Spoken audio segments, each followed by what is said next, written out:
آج ہم بات کریں لیلۃ الجائزہ کے حوالے سے۔ علامہ صاحب آپ کو اس موضوع پر شامل گفتگو کر لیں۔ رمضان کا مہینہ رحمتوں کا مہینہ، برکتوں کا مہینہ، مغفرت کی جاتی ہے اور اجرت کہا گیا ہے کہ اس رات میں عطا کی جاتی ہے، چاند رات جسے کہتے ہیں۔ لیکن مقام افسوس ہے کہ ہم تمام لوگ جو ہیں وہ غفلت میں ہوتے ہیں، اس رات میں شاپنگ کر رہے ہوتے ہیں، چوڑیاں، مہندیاں، ساری تیاریاں دنیاوی چیزوں میں مصروف ہوتے ہیں، لیکن اجرت کی طرف ہماری کوئی جو ہے توجہ نہیں ہوتی ہے۔ سب سے پہلے بتا دیں لیلۃ الجائزہ کیا ہے اور کیا اجرت ہے روزہ داروں کی؟ اعوذ باللہ من الشیطان اللعین الرجیم، بسم اللہ الرحمن الرحیم، الحمد لآلہ والصلاة علی آلہا۔ یقیناً وہ خالق کائنات جو رحیم و کریم مالک ہے اور اپنی مخلوق کو جو ارشاد فرماتا ہے کہ مزدور کو اس کی اجرت اس کا پسینہ خشک ہونے سے پہلے ادا کی جائے، تو وہ مالک کائنات تو یقیناً کسی کا رکھتا ہی نہیں ہے۔ تو یقیناً یہ جو لیلۃ الجائزہ کے بارے میں اجرت تو وہی طلب کرے گا نا جس نے مزدوری کی ہوگی، تو جس نے مزدوری کی ہے وہ یقیناً اجرت کا بھی متمنی ہوتا ہے، لیکن جس نے نہیں کی وہ پھر بازاروں میں ہی گھومتا ہے کہ ابھی مجھے کیا ضرورت ہے اس اجرت لینے کی۔ اس رات کو انعام کی رات کہا گیا ہے، اجرت کی رات، انعام کی رات، اپنے محاسبے کی رات، تمام اس کے لیے۔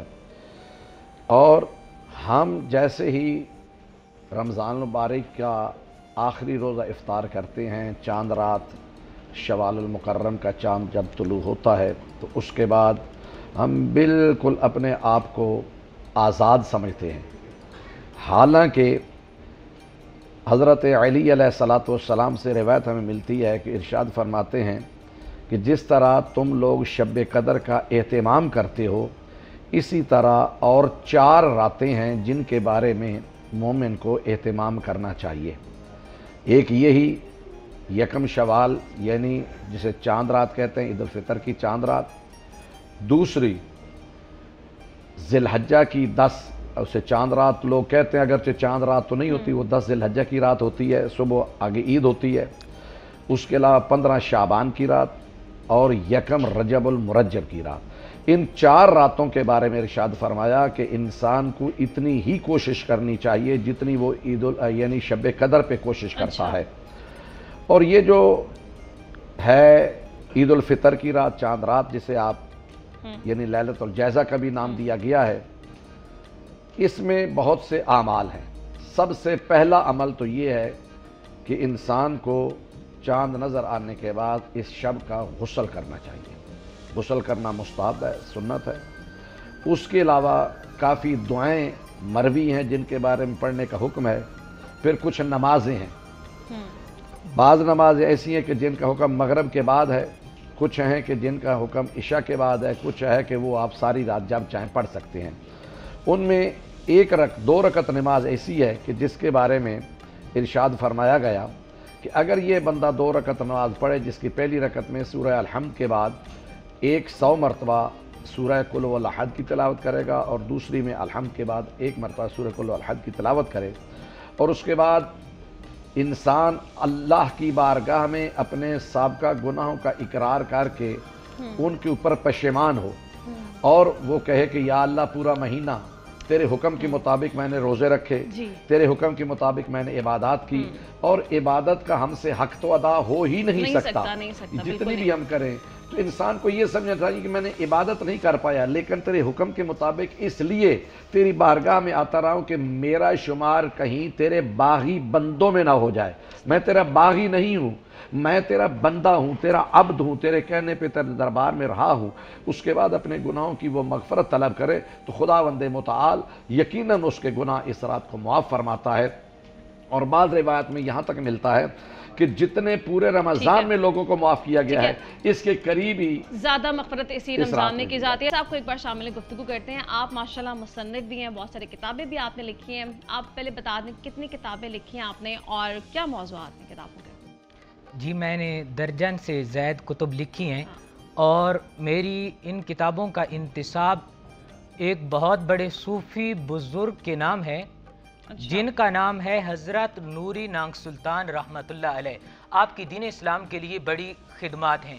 آپ نے اپنی ساری زندگی دین اسلام کی تعلیمات کے فروغ کے لیے وقف کر دی، اور آپ کا شمار ان ہستیوں میں ہوتا ہے جن کے بارے میں اقبال نے کہا تھا کہ نگاہ ولی میں وہ تاثیر دیکھی، بدلتی ہزاروں کی تقدیر دیکھی۔ اور ایک اور بہت بڑے صوفی بزرگ گزرے ہیں، حضرت سلطان زکریا رحمۃ اللہ علیہ۔ آپ نے اپنی ساری زندگی دین اسلام کی تعلیمات کے لیے وقف کر دی اور گمراہ افراد کے دلوں میں خدا، رسول خدا اور اسلام پر یقین کامل کی بنیاد رکھی، اور اپنی توجہ، نگاہ اور کرامات سے کفار اور مشرکین کے دلوں میں اسلام اور ایمان کی قندیلیں روشن کی۔ اور میں نے اپنی یہ کتابیں جس عنوان پر لکھی ہیں وہ اسلام کی حقانیت ہے، کہ اسلام ایک سچا مذہب ہے، اور میرا یہ کام نیک ہے اور نیک نیتی پر مبنی ہے۔ اور نہ آپ کو مزے کی بات بتاؤں کہ جب میں نے یہ نیک کام شروع کیا تو یہاں اپنوں نے، قریبی ساتھیوں نے، دوستوں نے تکلیفیں دی، الجھنیں ڈالی، اس کام میں رکاوٹیں ڈالی۔ وہاں غیر مسلموں نے میری حوصلہ افزائی کی، کس طرح کہ انہوں نے یہ کتابیں پڑھ کے کلمہ پڑھ دیا۔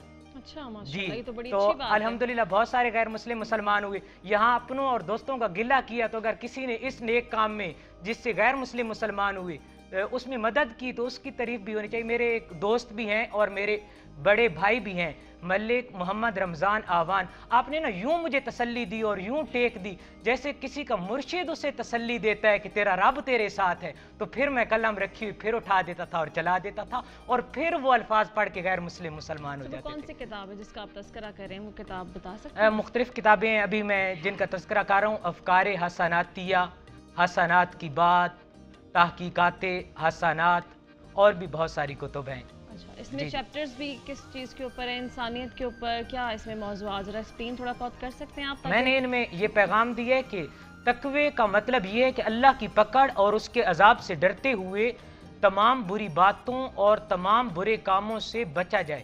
تقوی کی تعلیم یقیناً اسلام کی اصولی اور بنیادی تعلیمات میں سے ہے۔ تقوی اختیار کرنے کا رب ذوالجلال نے قرآن حکیم میں اور سرکار دو عالم نے احادیث مبارکہ میں کئی مقامات پر مختلف اسالیب میں حکم دی ہے۔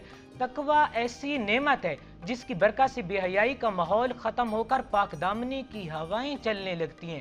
عورتیں غیر مردوں سے اپنی زیب و زینت چھپاتی ہیں اور اپنے خاوندوں کے لیے بناؤ سنگار کا اہتمام کرتی ہیں، اور مردوں کی نگاہیں اپنی بیویوں کے سوا ناجائز مناظر کی طرف اٹھ نہیں پاتی، کیونکہ اللہ دیکھ رہا ہے کا احساس ان کے لیے گناہوں سے آڑ بن جاتا ہے۔ تو میں نے اس موضوع پر قلم اٹھایا کہ اللہ دیکھ رہا ہے، تقوی کے موضوع پر، اصلاح معاشرہ کے موضوع پر، اور اسلام کی حقانیت پر کہ اسلام ایک سچا مذہب ہے، اس سے غیر مسلموں کو فائدہ ہوتا ہے بہت زیادہ۔ علامہ صاحب آپ کو بھی شامل گفتگو کر لیں، ابھی اپنے موضوع پر آ جاتے ہیں۔ بریک پر جانے سے پہلے آپ نے بہت سیر حاصل گفتگو کی اور مزے مزے کی باتیں آپ علامہ صاحب کرتے ہیں اور ہم سیکھتے رہتے ہیں آپ سے۔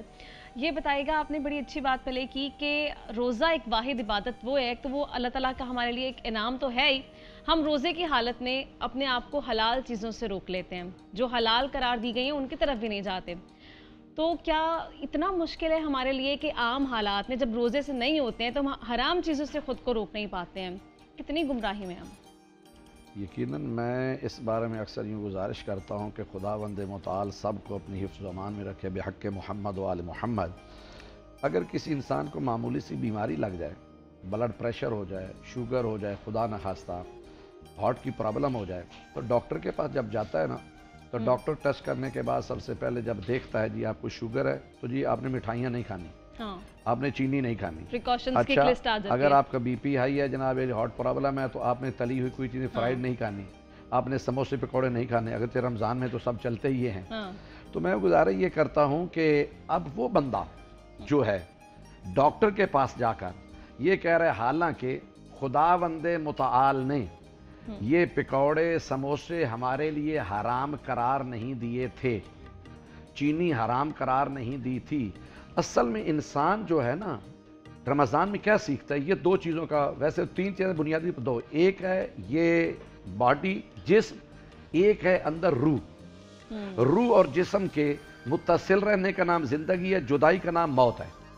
اب یہ جتنی بیماریاں لگتی ہیں یہ ساری کی ساری اس یعنی جسم کو لگتی ہیں، اور جسم کی بیماریاں جب لگتی ہیں تو جسم کا ڈاکٹر بھی ادھر کا پڑا ہوا ہے، یعنی پاکستان سے پڑھا ہوگا، یو کے پڑھا ہوگا، یو ایس اے سے پڑھا ہوگا. اب وہ ہمیں ایک نسخہ لکھ کر دیتا ہے، ہمیں پتہ نہیں کہ اس کا نسخہ جو ہے وہ کارآمد ثابت ہوگا یا نہیں ہے. ریئیکشن بھی نسخے کر دیتے ہیں، ایسے ہوتا ہے یا نہیں ہوتا، لیکن اس کے کہنے پر نسخہ بھی ہم استعمال کرتے ہیں اور ساتھ کہتے ہیں یہ چیزیں آپ کھانا چھوڑ دیں. تو میں اسے یوں کہتا ہوں کہ اس جسم کو بچانے کے لیے جس نے مٹی میں مل کر مٹی ہونا ہے، ایک ڈاکٹر کے کہنے پر اللہ کی حلال کی ہوئی چیزیں ہم چھوڑ دیتے ہیں. تو جس اللہ نے ہمارے اوپر جو کچھ حرام قرار دیا اس روح کو بچانے کے لیے، اللہ کے کہنے پہ ہم وہ حرام چھوڑنے کے لیے آمادہ نہیں ہوتے. تو جس طرح اس جسم کے ڈاکٹر ہیں نا، اسی طرح روحانی طبیب ہیں. روحانی طبیب کتنے ہیں؟ 1,24,000 روحانی طبیب ہیں، جن میں سے 313 اسپیشلسٹ ہیں. ان میں سے 5 جو ہیں وہ ہیڈ آف دا ڈپارٹمنٹ ہیں. یعنی 1,24,000 نبی ہیں، 313 رسول ہیں، 5 اولو العزم ہیں. تو اللہ نے روحانی طبیب جو ہیں وہ 1,24,000 بھیجے. ان 1,24,000 میں سے 313 جو ہیں وہ اسپیشلسٹ ہیں. 313 میں سے 5 ہیڈ آف دا ڈپارٹمنٹ ہیں، اور ان کا ایک چیف ہے جس چیف نے آ کر مدینہ میں روحانی کلینک کھولا. اور اس روحانی کلینک کے اوپر جانے کے لیے انہیں کیا کہا کہ جو اگر یہاں میرے پاس آ جائے گا تو انہوں نے فرمایا کہ میں اسے دوں گا 5 پوڑیاں. ایک پوڑی اس نے صبح نہار منہ لینی ہے، ایک پوڑی اس نے سورج یعنی زوال کے بعد لینی ہے، سورج ڈھلنے کے بعد. دوسری لینی ہے تیسری عصر کے وقت. چوتھی لینی ہے غروب آفتاب کے بعد. 5ویں لینی ہے سونے سے پہلے. تو پہا کہ جو صبح پہلے لینی ہے خالی پیٹ یعنی نہار منہ پوڑی، اس میں ہے 2 گولیاں. جو لینی ہے اس نے دوپہر کے بعد، اس میں ہے 4 گولیاں. جو لینی ہے عصر کے وقت، اس میں بھی ہیں 4 گولیاں. جو غروب کے بعد لینی ہے اس میں ہیں 3 گولیاں. سونے سے پہلے لینی ہے 4 گولیاں. اب اس روحانی مریض نے پوچھا اس روحانی طبیب سے، اگر آپ کے کہنے کے مطابق یہ میں نسخہ استعمال کر لوں تو مجھے کس کس روحانی بیماری سے شفا ملے گی؟ ارشاد فرمایا ان الصلاۃ تنہا عن الفحشاء والمنکر. نہ تجھے بے حیائی کا کینسر ہوگا، نہ تجھے فحاشی کی ٹی بی ہوگی. تو یقیناً ہم روحانی طبیب کے کہنے پہ عمل نہیں کرتے، اور اسی وجہ سے یہ روح جو ہے نا روزہ، یہ ایک روحانی مشق ہے. مدینے میں کسی اور بندے نے آ کر کلینک کھولا، حضور کے پاس ہے، حضور نے فرمایا یہاں پہ کوئی بیمار ہی نہیں ہوتا. ان کا کیوں؟ انہوں نے کہا اس لیے کہ یہ جتنے لوگ ہیں اس وقت تک کھانا کھاتے ہی نہیں جب تک بھوک نہ لگ جائے، اور جب ابھی تھوڑی بھوک رہتی ہوتی ہے تو اپنا ہاتھ دسترخوان سے کھینچ لیتے ہیں. تو انسان جب مکمل بھوک لگے کھانا کھائے گا، تھوڑی سی بھوک رہے کہ ختم ہو جائے گا، تو اس وقت اسے کوئی نہ تکلیف ہوگی نہ کچھ ہوگی. تو یہ جو روزہ ہے، یہ نماز ہے، یہ جو رمضان ہے، یہ سارے کا سارا عبادات کی بہار کا مہینہ ہے. پیر صاحب کہہ رہے تھے، ایک جملہ کہوں گا، مجھے اندازہ ہو رہا ہے کہ آپ کو بار بار بریک سے اشارہ کیا جا رہا ہے، لیکن گزارا یہ ہے کہ رمضان یہ قرآن کی بہار کا مہینہ ہے.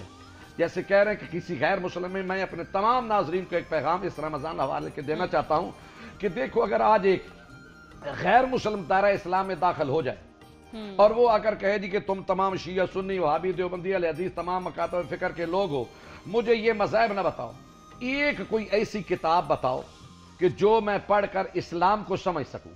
تو ہر مکتبہ فکر کا مسلمان کون سی کتاب کہے گا؟ قرآن.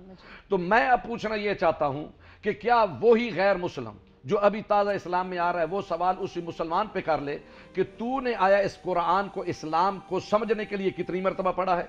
ہم سارا رمضان قرآن پڑھتے ہیں ثواب کے لیے، ہم نے کبھی قرآن کو دین اسلام سمجھنے کے لیے پڑھا ہی نہیں ہے. تو اس لیے کم از کم ہر مسلمان چاہے ایک آیت پڑھ لے بجائے سپارے کے، اسے ترجمے کے ساتھ پڑھے تاکہ پتہ چلے اللہ قرآن میں ہمیں کیا مخاطب کر کے